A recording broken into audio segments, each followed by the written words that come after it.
यह प्रसंग विष्णु पुराण 5वां अंश के अध्याय 30वां से लिया गया है, जिसमें भगवान श्री कृष्ण द्वारा पारिजात हरण संबंधी विवरण दिया गया है। श्री पराशर जी बोले, पक्षीराज गरुड़ उस वारुण छत्र मणि पर्वत और सत्यभामा के सहित श्री कृष्णचंद्र को लीला से ही लेकर चलने लगे। स्वर्ग के द्वार पर पहुँचते ही श्रीहरि ने अपना शंख बजाया। उसका शब्द सुनते ही देवगण अर्घ्य लेकर भगवान के सामने उपस्थित हुए। देवताओं से पूजित होकर श्री कृष्णचंद्र जी ने देव माता अदिति के श्वेत मेघ शिखर के समान गृह में जाकर उनका दर्शन किया। तब श्री जनार्दन ने इंद्र के साथ देव माता को प्रणाम कर उसके अत्युत्तम कुंडल दिए और उसे नरक वध का वृत्तांत सुनाया। तदनंतर जगन माता अदिति ने प्रसन्नतापूर्वक तन्मय होकर जगद्धाता श्रीहरि की अवज्ञ भाव से स्तुति की। हे कमल नयन, हे भक्तों को अभय करने वाले, हे सनातन स्वरूप, हे सर्वात्मन, हे भूत स्वरूप, हे भूत भवन, आपको नमस्कार है। हे मन बुद्धि और इंद्रियों के रचयिता, हे गुण स्वरूप, हे त्रिगुणातीत, हे निर्द्वंद, हे शुद्ध सत्व, हे अंतर्यामिन, आपको नमस्कार है। हे नाथ, आप श्वेत दीर्घ आदि संपूर्ण कल्पनाओं से रहित हैं, जन्मादि विकारों से पृथक हैं तथा स्वप्नादि अवस्था त्रय से परे हैं, आपको नमस्कार है। हे अच्युत, संध्या रात्रि दिन भूमि आकाश वायु जल अग्नि मन बुद्धि और अहंकार, ये सब आप ही हैं। हे ईश्वर, आप ब्रह्मा विष्णु और शिव नामक अपनी मूर्तियों से जगत की उत्पत्ति स्थिति और नाश के कर्ता हैं तथा आप कर्ताओं के भी स्वामी हैं। देवता दैत्य यक्ष राक्षस सिद्ध पन्नग कूष्मांड पिशाच गंधर्व मनुष्य पशु मृग पतंग सरीसृप अनेकों वृक्ष गुल्म और लताएं समस्त तृण जातियाँ तथा स्थूल मध्यम सूक्ष्म और सूक्ष्म से भी सूक्ष्म जितने देह भेद पुरगल अर्थात परमाणु के आश्रित हैं, वे सब आप ही हैं।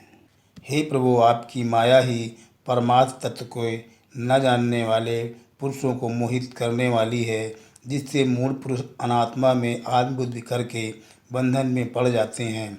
हे नाथ, पुरुषों को जो अनात्मा में आत्मबुद्धि और मैं मेरा आदि भाव प्रायः उत्पन्न होता है, वह सब आपकी जगत जननी माया का ही विलास है।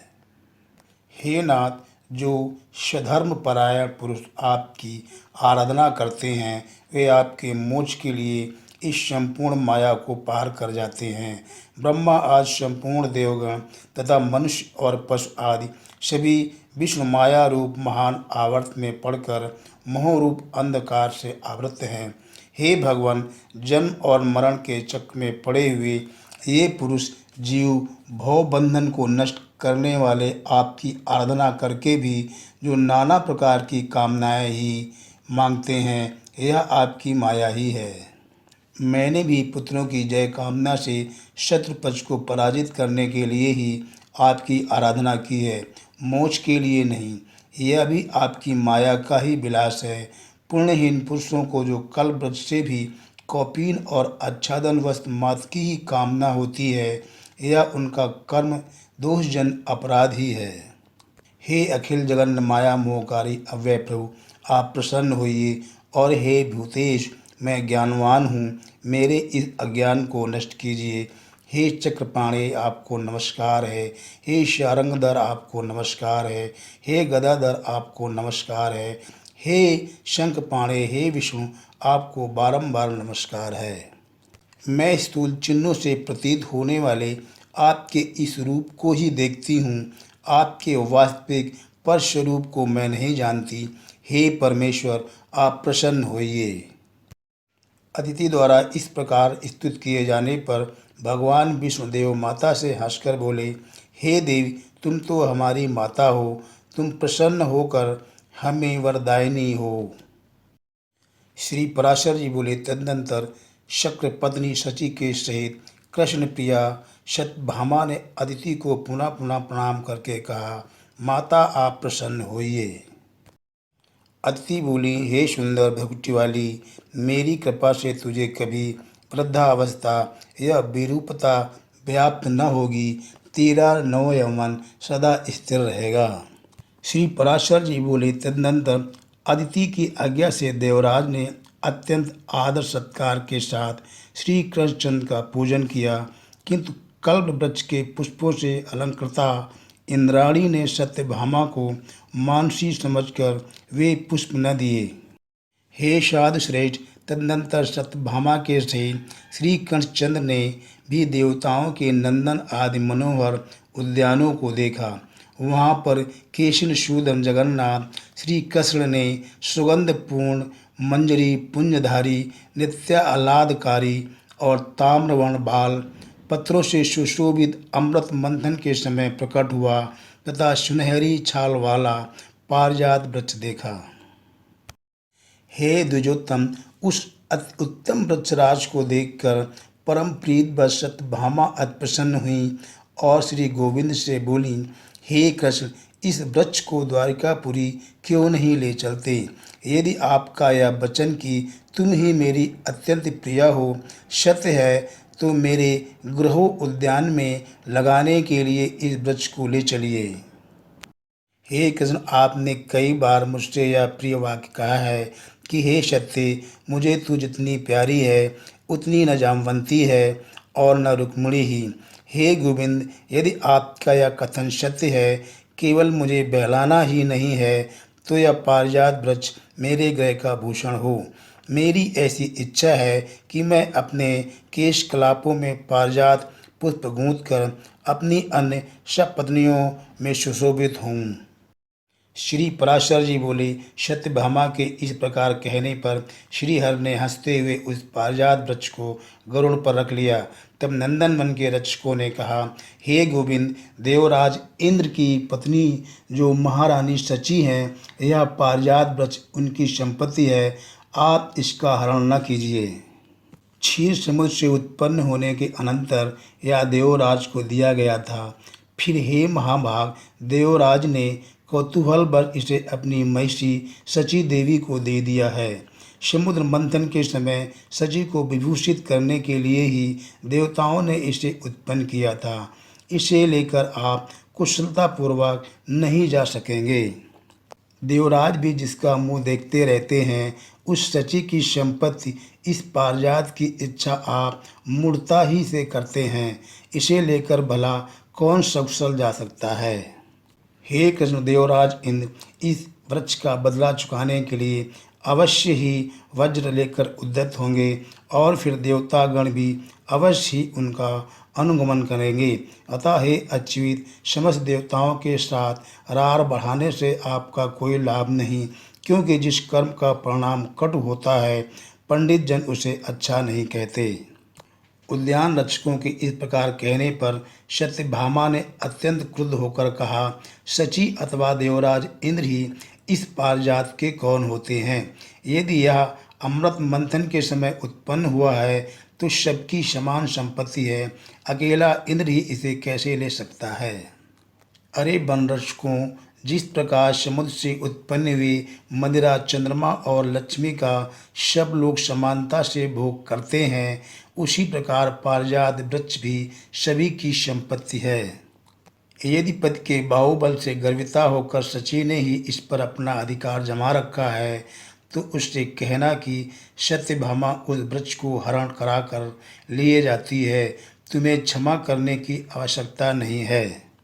अरे मालियों, तुम तुरंत जाकर मेरे ये शब्द सची से कहो कि सत्यभामा अत्यंत गर्वपूर्वक कड़े अक्षरों में यह कहती है कि यदि तुम अपने पति को अत्यंत प्यारी हो और वे तुम्हारे वशीभूत हैं, तो मेरे पति को पारिजात हरण करने से रोकें। मैं तुम्हारे पति शक्र को जानती हूँ और यह भी जानती हूँ कि वे देवताओं के स्वामी हैं, तथापि मैं मानवी ही तुम्हारे इस पारिजात वृक्ष को लिए जाती हूँ। सत्यभामा के इस प्रकार कहने पर वन रक्षकों ने सची के पास जाकर उससे संपूर्ण वृत्तांत ज्यों का त्यों कह दिया। यह सब सुनकर सची ने अपने पति देवराज इंद्र को उत्साहित किया। हे द्विजोत्तम, तब देवराज इंद्र पारिजात वृक्ष को छुड़ाने के लिए संपूर्ण देव सेना के सहित श्रीहरि से लड़ने के लिए चले। जिस समय इंद्र ने अपने हाथ में वज्र लिया, उसी समय संपूर्ण देवगण परिधि, गदा और शूल आदि अस्त्र शस्त्रों से सुसज्जित हो गए। तदनंतर देवसेना से घिरे हुए एवतारूढ़ इंद्र को युद्ध के लिए उद्यत देखकर श्री गोविंद ने संपूर्ण दिशाओं को शब्दायमान करते हुए शंख ध्वनि की और हजारों लाखों तीखे बाण छोड़े। इस प्रकार संपूर्ण दिशाओं और आकाश को सैकड़ों बाणों से पूर्ण देख देवताओं ने अनेक अस्त्र शस्त्र छोड़े। त्रिलोकी के स्वामी श्री मधुसूदन ने देवताओं के छोड़े हुए प्रत्येक अस्त्र शस्त्र के लीला से ही हजारों टुकड़े कर दिए। सर्पाहारी गरुड़ ने जलाधिपति वरुण के पास को खींचकर अपनी चोंच से सर्प के बच्चे के समान उसके कितने ही टुकड़े कर डाले।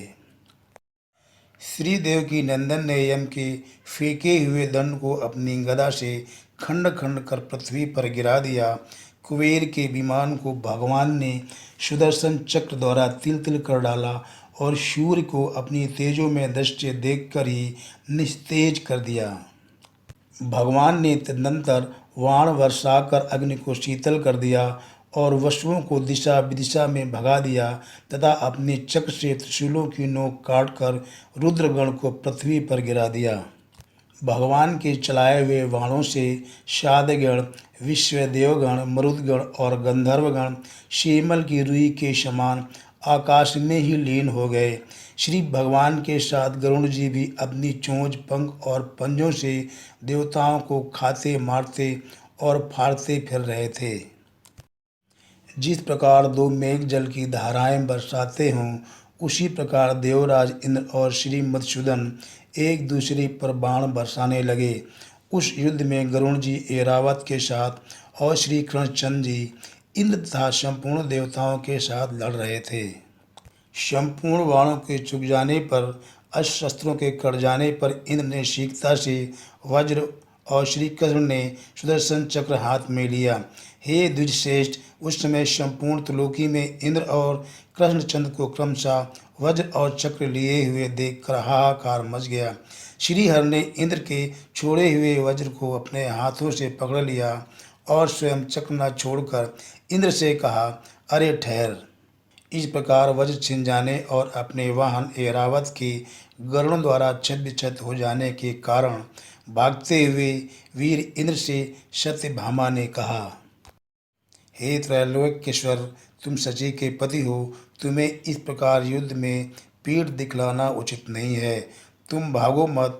पारिजात पुष्पों की माला से विभूषिता होकर शची शीघ्र ही तुम्हारे पास आवेगी। अब प्रेमवश अपने पास आई हुई शची को पहले की भांति पारिजात पुष्प की माला से अलंकृत न देखकर तुम्हें देवराजत्व का क्या सुख होगा। हे शक्र, अब तुम्हें अधिक प्रयास करने की आवश्यकता नहीं है। तुम संकोच मत करो, इस पारिजात वृक्ष को ले जाओ। इसे पाकर देवतागण संताप रहित हों। अपने पद के बाहुबल से अत्यंत गर्विता शची ने अपने घर जाने पर भी मुझे कुछ अधिक सम्मान की दृष्टि नहीं देखा था। स्त्री होने से मेरा चित्त भी अधिक गंभीर नहीं है, इसलिए मैंने भी अपने पति का गौरव प्रकट करने के लिए ही तुमसे ये लड़ाई ठानी थी। मुझे दूसरे की संपत्ति इस पारिजात को ले जाने की क्या आवश्यकता है।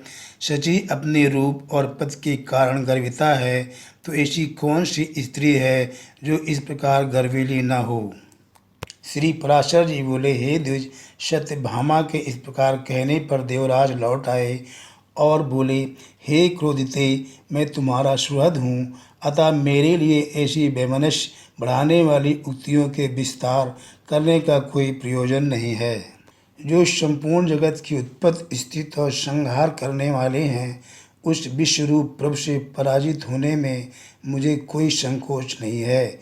जिस आदि और मध्य रहित प्रभु से यह संपूर्ण जगत उत्पन्न हुआ है, जिसमें यह स्थित है और जिसमें लीन होकर अंत में यह न रहेगा, हे देवी, जगत की उत्पत्ति, प्रलय और पालन के कारण उस परमात्मा से ही परास्त होने में मुझे कैसी लज्जा हो सकती है, जिसकी अत्यंत अल्प और सूक्ष्म मूर्ति को जो संपूर्ण जगत को उत्पन्न करने वाली है, संपूर्ण वेदों को जानने वाली, अन्य पुरुष भी नहीं जान पाते, तथा जिसने जगत के उपकार के लिए अपनी इच्छा से ही मनुष्य रूप धारण किया है, उस अजन्मा अकर्ता और नित्य ईश्वर को जीतने में कौन समर्थ है।